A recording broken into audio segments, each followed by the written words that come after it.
จากวัดดับภัยเชียงใหม่สืบสานเวลาผ่าน131 ปีนานไกลวัดพระบาทอุดมรุ่งเรืองงามตา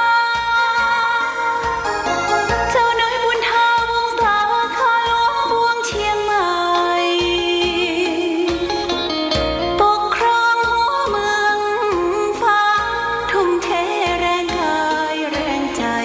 ทุกชาติพันธุ์รวมใจรักษามัคคี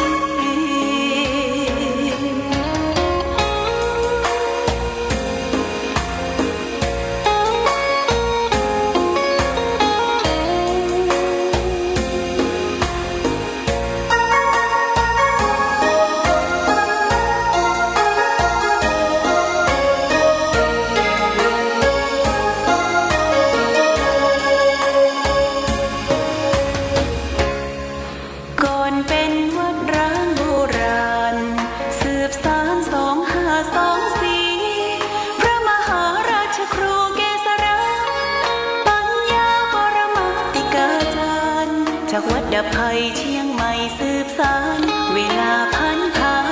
131 ปีนานไกลวัดพระบาทอุดมรุ่งเรืองงามตาเจ้าน้อยบุญทาวงศาข้าหลวงพวงเชียงใหม่ปกครองหัวเมืองฟ้าทุ่มเทแรงกายแรงใจทุกชาติพันธุ์รวมใจรักษามัคคี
ศาสนายิ่งใหญ่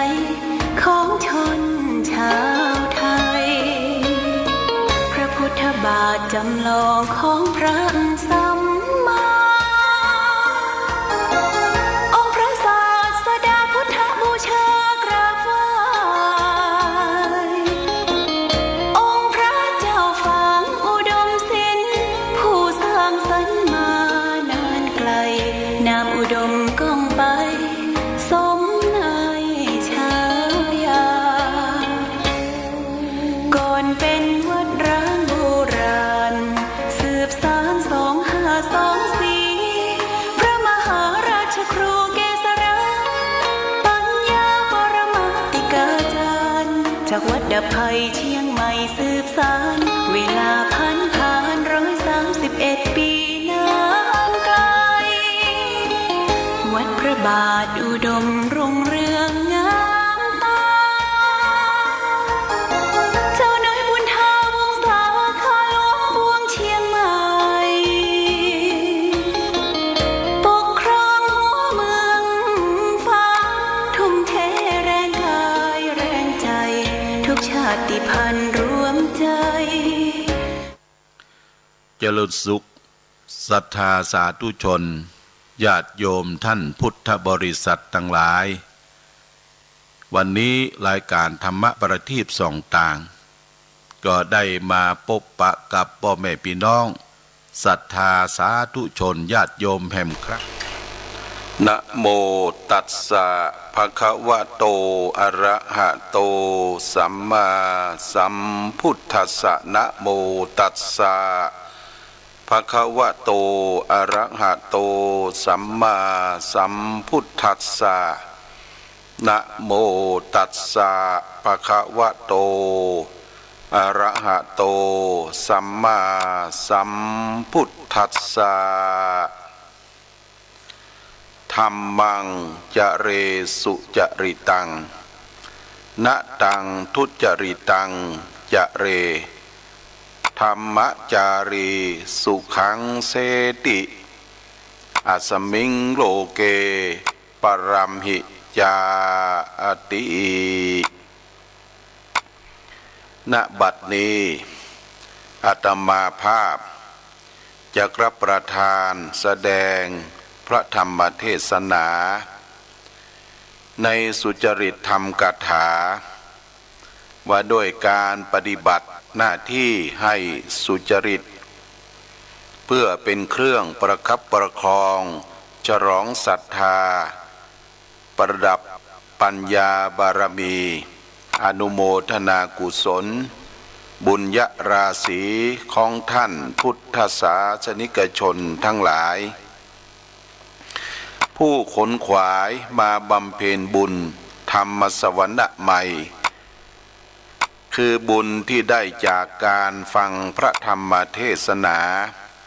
เพื่อน้อมนำพระธรรมคำสั่งสอนขององค์สมเด็จพระสัมมาสัมพุทธเจ้าไปเป็นเครื่องนำทางในการพัฒนาชีวิตและสังคมต่อไปการพัฒนาทุกอย่างเริ่มต้นที่การพัฒนามนุษย์เพราะว่ามนุษย์เป็นศูนย์กลางของการพัฒนาดังคำกล่าวที่ว่าพัฒนาชาติให้เริ่มที่ประชาชนพัฒนาคนให้เริ่มที่ใจจะพัฒนาอะไรให้เริ่มที่ตัวเราเองก่อนนั่นคือการพัฒนาประเทศชาติเริ่มจากการพัฒนาประชาชนให้เป็นคนดีคนเก่งและมีความสุข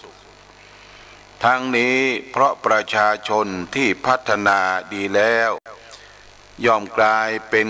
พลังขับเคลื่อนสังคมทุกภาคส่วนให้เจริญก้าวหน้าไปด้วยกันสิ่งสำคัญในการพัฒนาสังคมอยู่ที่การพัฒนาคนให้เป็น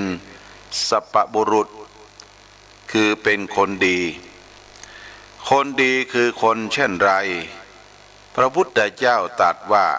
คนดีคือคนที่เกิดมาบำเพ็ญประโยชน์แก่ชาวโลก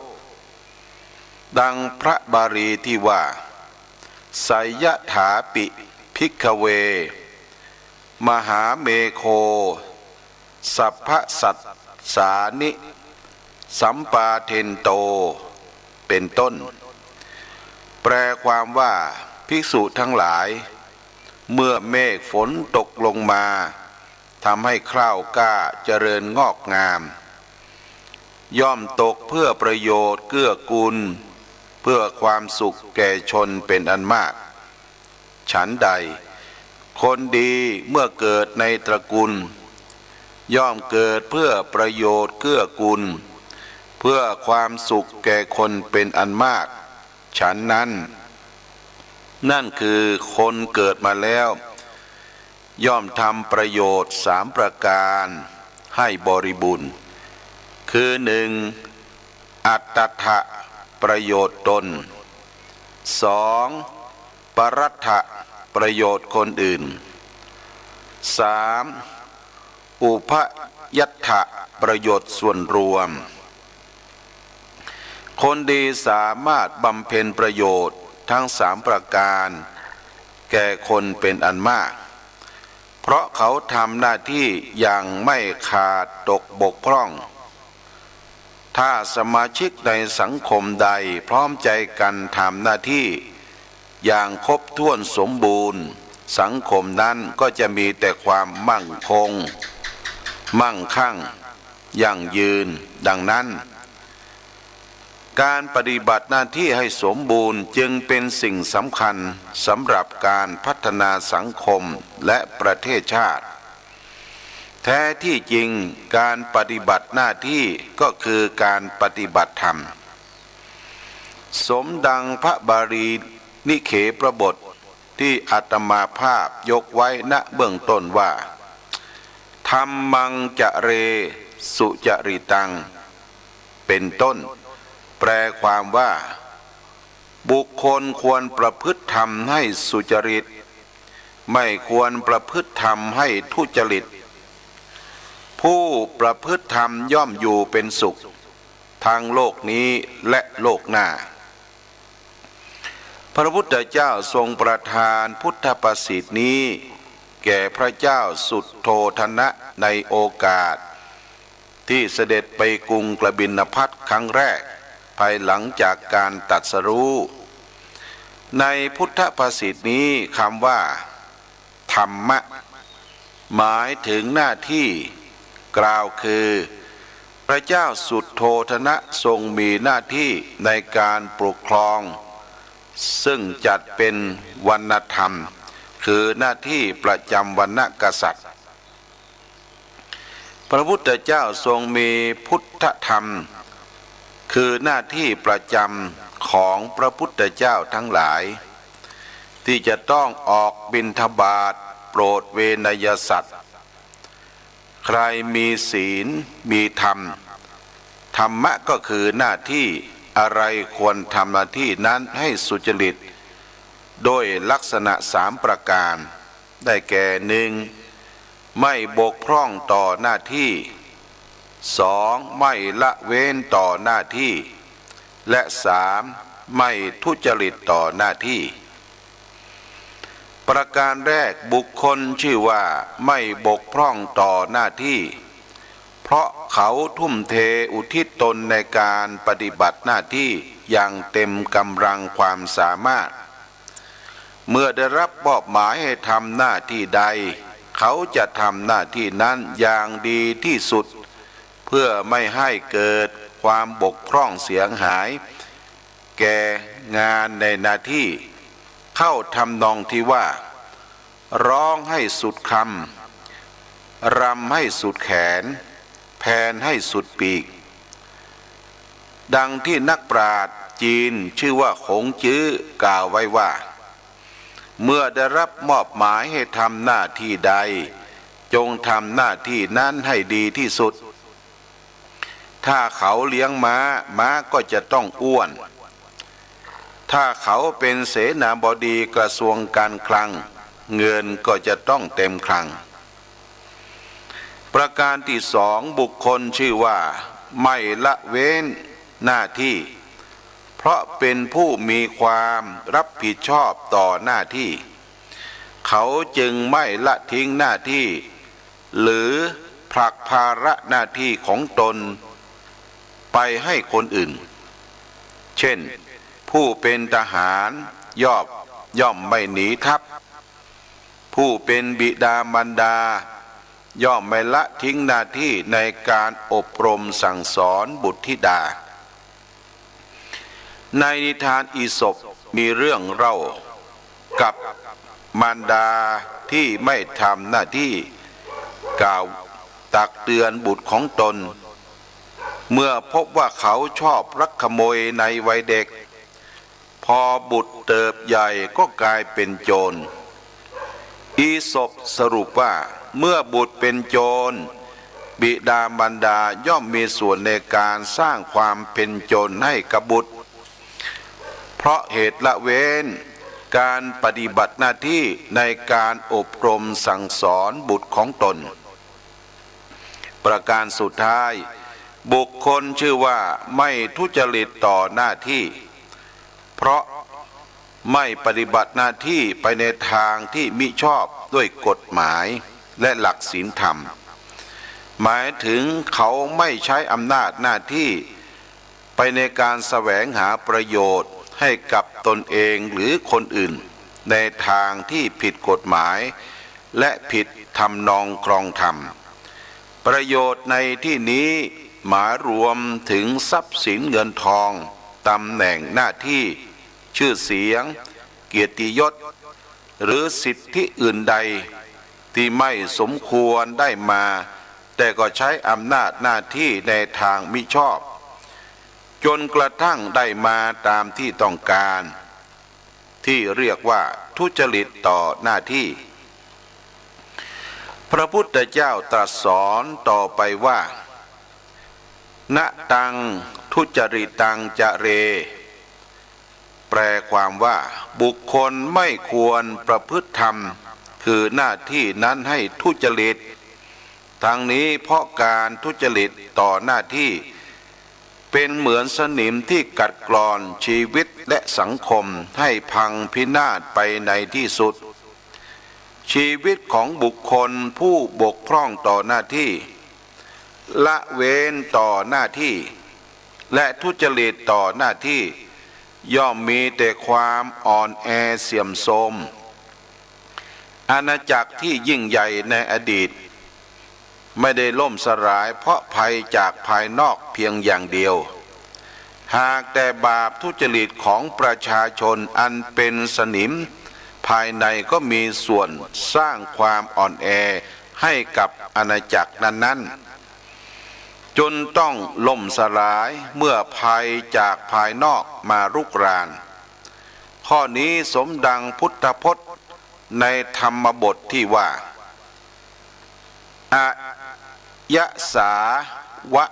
มะรังสมุทธิตังเป็นต้นแปลความว่าสนิมเกิดแต่เหล็กย่อมกัดกินเหล็กฉันใดกรรมที่ตนทำไว้ย่อมนำเขาผู้ไร้ปัญญาไปสู่ทุกขติฉันนั้นสมด้วยโครงโลกนิธิที่ว่าสนิมเกิดแต่เนื้อในตน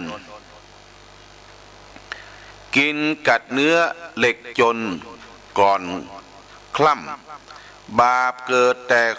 คนเป็นบาปบาปย่อมนำโทษซ้ำใส่ผู้บาปเองสภาพของสังคมไทยในปัจจุบันมีการทุจริตประพฤติชอบทั้งในและนอกวงราชการอยู่ทั่วไปจนเป็นที่ห่วงใยกันว่าการทุจริตหน้าที่กำลังกลายเป็นสนิมร้ายที่บ่อนทำลายประเทศชาติอยู่ในขณะนี้ทั้งนี้เพราะการทุจริตต่อหน้าที่เมื่อผนวกเข้ากับคติที่ว่ามือใครสังคมไปสู่การแข่งแย่งแข่งขันในลักษณะที่ว่าแย่งอาหารกันกินแย่งถิ่นกันอยู่แย่งคู่กันพิศวาสแย่งอำนาจกันเป็นใหญ่การแตกความสมานสามัคคีกลายเป็นสนิม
งนั้น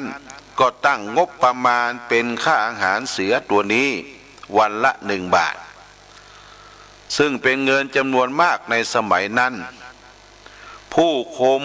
เบิกเงินวันละ1 บาทไปซื้อเนื้อมาเลี้ยงเสือแต่เขาก็ทำการทุจริตหน้าที่ด้วยการเบียดบังเงิน1 สลึงไปเป็นของตนเขาใช้เงินเพียง3 สลึงไปซื้อเนื้อมาเลี้ยงเสือทุกวันผลปรากฏว่าเสือไม่อ้วนสักทีคนที่มาชมสวนสัตว์จึงฟ้องไปยังผู้อำนวยการสวนสัตว์ว่างบประมาณค่าอาหารเสือคงไม่พอคอยตั้งงบประมาณเพิ่มผู้อำนวยการสวนสัตว์เป็นคนรอบคอบสุขุมเขาส่งผู้ตรวจการคนหนึ่งไปตรวจดูว่าทำไมเสือจึงไม่อ้วนผู้ตรวจการคนนี้ไปตรวจดูอยู่3 วันก็รู้ความจริงว่าเงินค่าอาหารเสือถูกเบียดบังไป1 สลึงเขาจึงขอส่วนแบ่งค่าปิดปากอีก1 สลึงเสือธงชาติและเพลงชาติไทยเป็นสัญลักษณ์ของความเป็นไทยเราจงร่วมใจยืนตรงเคารพธงชาติด้วยความภาคภูมิใจในเอกราชและความเสียสละของบรรพบุรุษไทย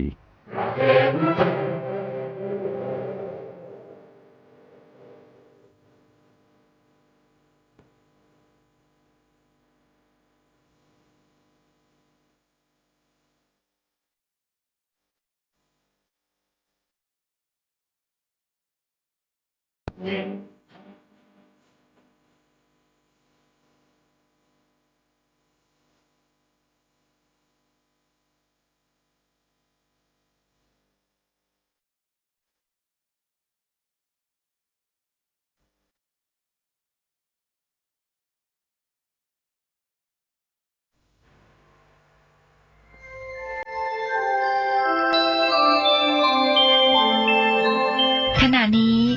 ท่านกำลังฟังสถานีวิทยุกระจายเสียงคลื่นเพื่อการศึกษาพระพุทธศาสนาและวัฒนธรรม